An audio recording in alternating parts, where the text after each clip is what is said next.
If you're on the lookout for a delicious new cocktail to sip this 4th of July, we've got you covered. Lifestyle expert Jennifer Bonner is joining us today with some inspiration. Hi, Jennifer. Hi, Cindy. That's right. I have a tasty twist on the classic margarita today.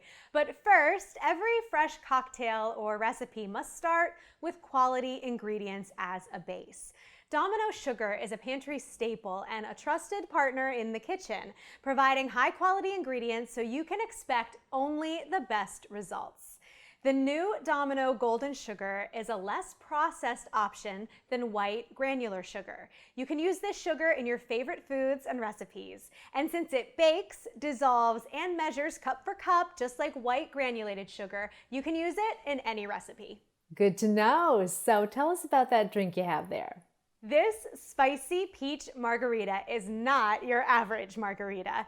Developed by blogger Like the Tea Eats, it calls for in-season produce, Domino Golden Sugar, and a bit of heat to amp up the flavor.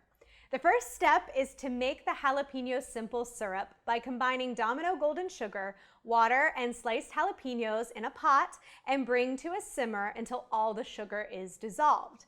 Let it steep for 10 minutes, then strain. You can choose to make your own peach puree or purchase from the store to combine with the jalapeno simple syrup and tequila in a cocktail shaker with ice. Finish by rimming your glass with flaky sea salt and garnish with jalapenos. I will definitely have to give this a try. Where can we go for the full recipe? 10 out of 10 would recommend it. You can find this recipe and more at dominogoldensugar.com. Thanks for sharing with us today, Jennifer. Of course. Cheers! Daytime, we'll be right back.